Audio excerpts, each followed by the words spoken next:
This is Transformers96 here with another video review. This time we have the Avengers Age of Ultron Hot Toys Ultron Mark 1 figure. So this was a figure that I was really looking forward to. I remember when it first went on pre-order, I was super excited. However, I was really disappointed by the release date. The release date was much longer than the majority of Hot Toys, and it was said to come out in June. So I was like, oh, this is way longer than usual, and I was really disappointed in everything. And here we are in October, and I'm finally getting it. But no matter what, the wait was worth it. I am very excited and happy to get it. So let's get on with the review. Here's Ultron Mark 1 out of package, but before we go into the figure, let's go over his accessories. You of course get a standard Avengers Age of Ultron base. This is a base that is quite good. I like the design of it. It's nice, you know, has a good nameplate on it. I like the fact that there's a logo for the movie and it's kind of customized based on the character. I thought that was a really neat idea. And yeah, the base is quite good. It's nothing special nowadays though, because we've seen so many. Considering I think this is the last Age of Ultron figure to be released. I believe that that's the case. So we've seen this plenty of times, not too much to talk about. However, it is a nice base, and it of course follows suit and will match all of your other Age of Ultron figures. His only real accessory other than the standard base is this Iron Legion torso and head with the biceps, basically. It's the destroyed one that he picks up, looks at, you know, and then crushes with his hand and tosses. It's a really great scene. I loved it from the trailers and everything, and so I'm really glad that he does include it. The only problem is it's not done well. Now, first of all, the sculpted piece is actually really quite nice, so let's talk about that real fast before I get into what I'm not too fond of, but I really do like the sculpting on it. Looks fantastic. Excellent damage to it. And you've got dents and scratches throughout it, which looks fantastic. Burn marks as well. Really well weathered, and obviously you can see all the inner workings of it. It's just awesome. I mean, they did a fantastic job making this piece. Really nice. I do like it a lot. As far as articulation goes, it has swivel shoulders and then swivel head. The head can pop off just like that Ultron Mark 1 torso and head that came with the Mark 43. Now, what I don't like about it is the fact that he can't do anything with it. I mean, this is purely going to be, if you want to just display it like on the floor, there's nothing that you can do with it without, you know, adding some extra kind of base to it. I think what they should have done is either giving you like a clear stand and pole so that you can have it held up as high as you want, and then you can just kind of rest his hand on top of it. Or what I would have liked to see is him to come with a second head sculpt that was crushed, like had a crush face, like when he crushes it himself, and then had Ultron's hand physically attached to that piece. Now, obviously, this is quite a heavy piece, so even if they did that and you could, you know, have his hand attached to it, he still would be able to support it just with his arm. However, I think that you could have his arm kind of stretched out and be able to hold it well, and I think that it just would have worked a lot better. I would have loved to see that, because I would love to pose this guy holding this, but there is just no physical way of doing that other than like getting a stand yourself and trying to prop it up and then just kind of resting his hand on top of it. So there's really not much that you can do with it. It was a great idea, but it's really kind of not done to completion, in my opinion. I think that they really should have taken some more time, effort, and thought into figuring out how that you could actually like use this piece with your figure instead of just giving it to you. But the item that they did give you does look fantastic. It's just not very good functional wise. Alright, now onto the figure. Obviously there wasn't very many accessories, so you know, really just the base and the Mark IV is all you get. Don't get any extra hands, but there really isn't any need for it. So the main attraction of this piece is not it as like a complete set with all the stuff it comes with. It's mainly the figure itself, which is very unique and super intricate. So definitely want to go over that. So let's get started. Really all I can do is just kind of show you.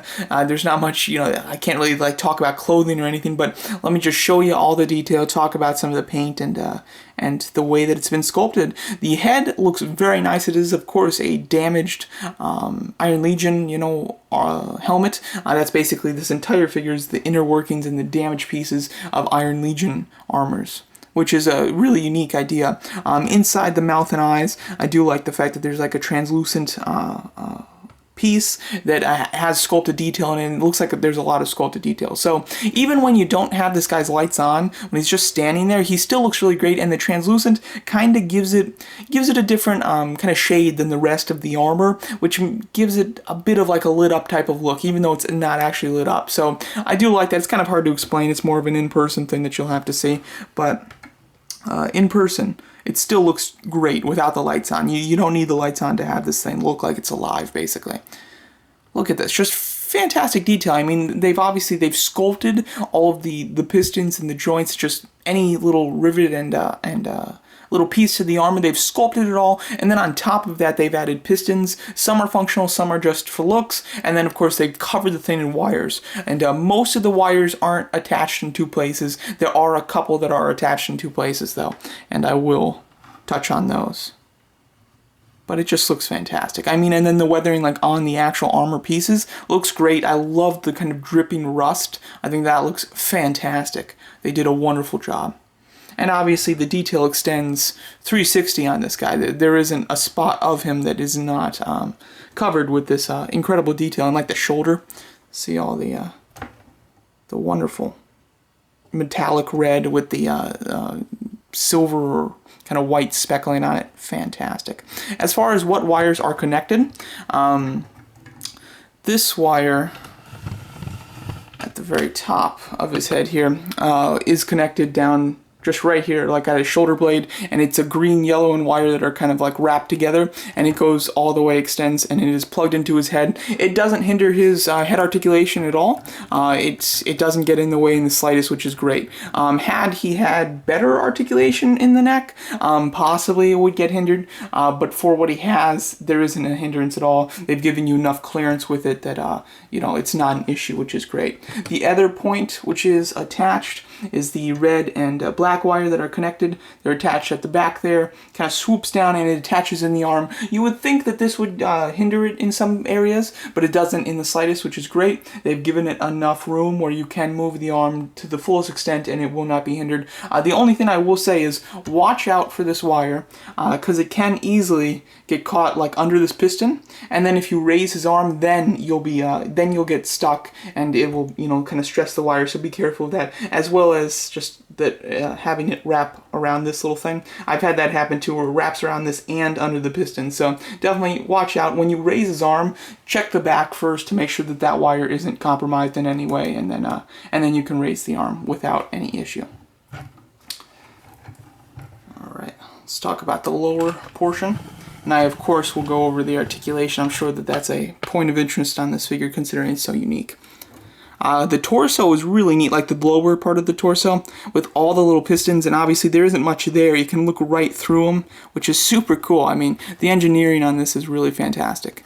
This is a great example of what Hot Toys is as a company, and they can really pull this stuff off when most companies don't even attempt this. I think that this might be like the only Mark I Ultron product, other than the 2-inch version that Hasbro did, that's obviously crap. I don't think that there's any other company that did one, which is a shame, because it's such a unique, point of the movie, as well as such a unique character design that I would have loved to see, like statues and stuff of this. But just looks fantastic. I absolutely love it. I could go all day pointing out all the specific little areas where there's rust paint, and that there's weathering and sculpted wires and actual wires and everything. But it's just kind of tedious, so just give you a 360 on it all. And then, of course, I mean, you got to sell this guy with the right pose. You definitely have to get his feet pointed in at each other, which just looks awesome. And I will say that this guy's very stable too. I have posed him like this without the base, and he stands up fine. So he is, he's got a lot of stuff on him, so you certainly don't want him to fall. I wouldn't recommend leaving him like that on your shelf. He's obviously stable enough where he's not going to fall, but if he did fall, there's so many little things sticking out that it could easily break. So I would be cautious of that. But just looks absolutely fantastic. Let's roll right in to the articulation.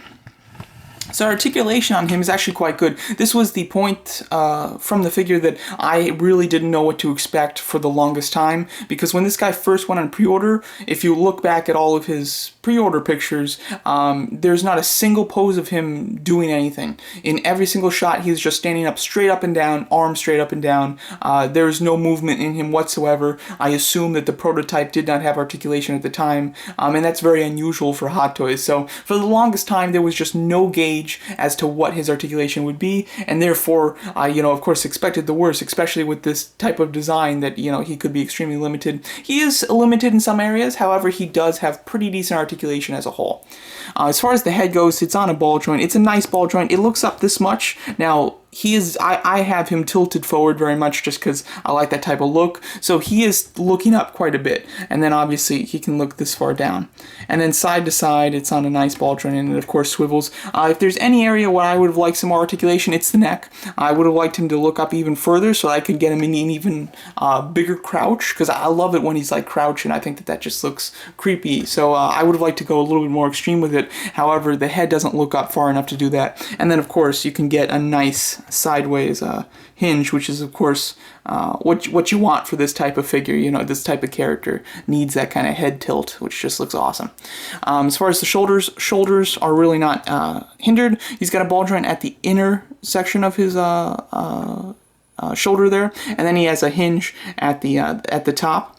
No bicep swivel on this arm, which is definitely disappointing. I really don't understand why there isn't one. It looks like they could have added one there. The only issue with it is this black wire, but I mean, they could have made the black wire a little bit longer to give you just a little bit more clearance. I think that they could have easily engineered it to have a swivel, but they didn't. So I don't know if they were just worried that a swivel there, people would start breaking wires with it. I'm not quite sure.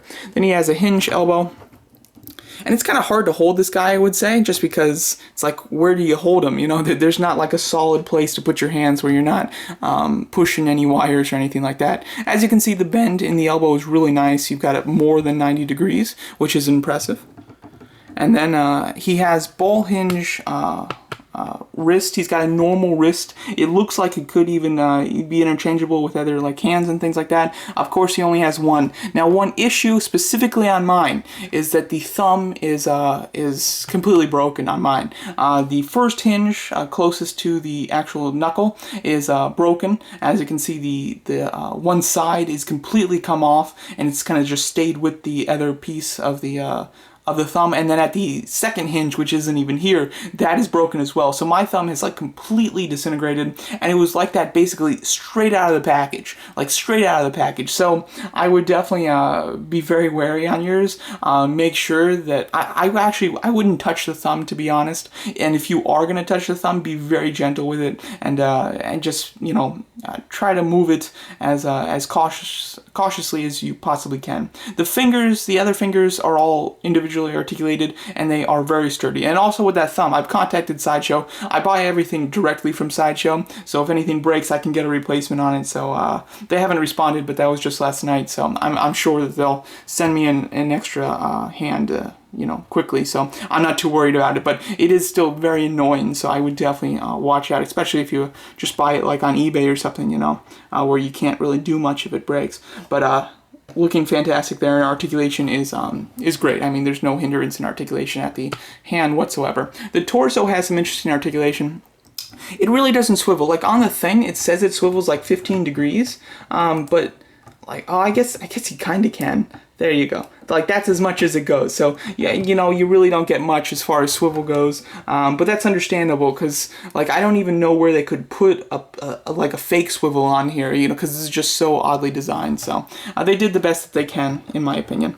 As far as the torso, he can get a nice crunch back. As you can see, far crunch back, and then far crunch forward. Very nice. The one thing I will say is when you crunch forward, the piston in the back here, this always comes undone, and it even says it on the instructions. And so when you move, when you hinge them back, just make sure that piston goes right in that hole there. So it's not something that's broken. It's supposed to do that. You just, if you want it to look proper, make sure that you put it back when you twist them back up. As far as the thighs goes, he has like slight in and out, but it's mainly just a swivel. You get a nice kick with it though. You have a swivel at the thighs there, as well as here. Then you have hinges at the knees, which work quite nicely. Even like with this wire, it doesn't really get in the way, so you get a nice hinge there. And then you'll get ball jointed ankles with a toe hinge, which is very nice, and that's the same on both sides. So you do have really good articulation. And the only places where I'd say the articulation is lacking is let's see here, is at the thigh, because obviously he can't kick out, but this character doesn't need to kick his thighs out. I mean, he never did it in the movie at all, so it doesn't matter at all. I would say I would like more of a swivel on his waist or torso. I would like a right bicep swivel. I think that's important that they're missing. And then I would like a little bit extra range for the neck. But other than that, articulation is fantastic. It's certainly much better than it could have been. I could have easily have seen this be really limited in articulation, and I would have just kind of said, you know, well, the design is so odd, they did the best that they could. But so I am very impressed with what they did. They did more than I would have expected, which is very nice and really great. Really helps him get in those creepy, cool poses that he was able to achieve in the film. So anything that he did in the film, he could basically do here. Like, I don't think that there's any pose that he did in the film that this one wouldn't be able to do. So now let's go on to the lights. Alright, this guy has lights in two places. There are no lights in the hand. He has lights in the face, which lights up the eyes and mouth, and then he has one light in the torso. His kind of arc reactor is very much to one side, so it's a bit covered. I did not put the batteries in the arc reactor. I'm actually not going to show that at the moment, the chest, just because I simply don't like to do many lights on my figures other than the face. You know, I like to see the lights on the face, but other than that, I really don't care for the lights anywhere else. So, and I had trouble getting the panel off, so I just said, you know, it's not worth it. But you can do the lights there. But where I was mainly concerned with the lights was on the helmet. The lights, you can put in the batteries at the very top of the head, and that's where the switch is as well. And let's turn it on. You get like this little clamp here, and I find that actually works the best to turn on the lights, because it's a very small little knob, and it's kind of hard to get your fingers in there sometimes, so it actually works with switching them on. As you can see, even with the full lights on them, you can totally still see the lights, and we can shut some off. Ooh, that is just creepy right there. I love it. I mean, it's so cool. The eyes just look awesome the way that they're all cut out. Same thing with the mouth. I love the design of this character. I really do. This is the thing that got me super excited for the movie, and the scene in the movie I do really enjoy, and this figure captures it, which I really love. You know, that doesn't happen super often, so I love it when that can happen. So really do love these lights. It looks super creepy, just to give you a nice view of like the whole thing with those lights on. Super creepy.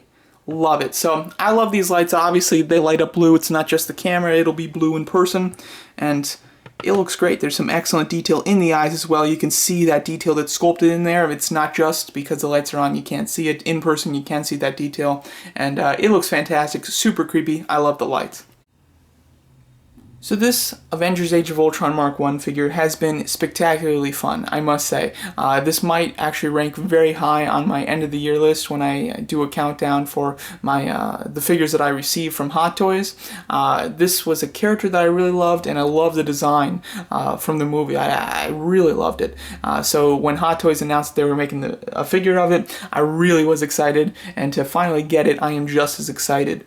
And this, and you know, it's not, I haven't like had an Ultron Mark I to kind of hold me over until now. This is my first Ultron Mark I piece of merchandise, because there really isn't any others, which makes it just that much more special.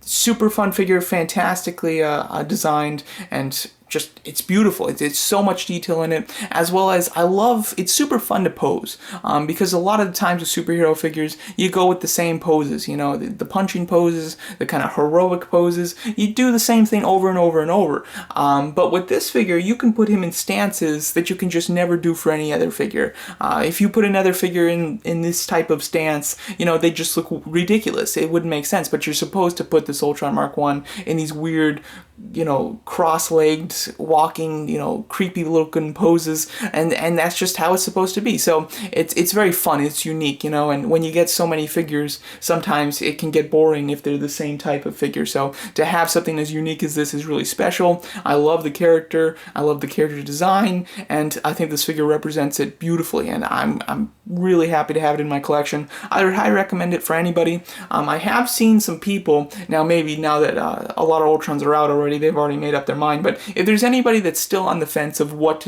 to get Ultron-wise, if they should get the Ultron Prime or get the Ultron Mark 1 if they only want one version of it, the Ultron Prime, you know, he's a nice figure, but I would say that this is definitely better. You know, if I had to sell one today, I would automatically sell the Ultron Prime, like in a heartbeat. The Ultron Mark 1, I would say, is the Ultron to get. Although not the most classic looking, he's certainly the best looking and certainly the best figure, I would say. So there you go. That's my review of the Avengers Age of Ultron Mark 1 Ultron. Thanks so much for watching. Let me know what you guys think of this figure.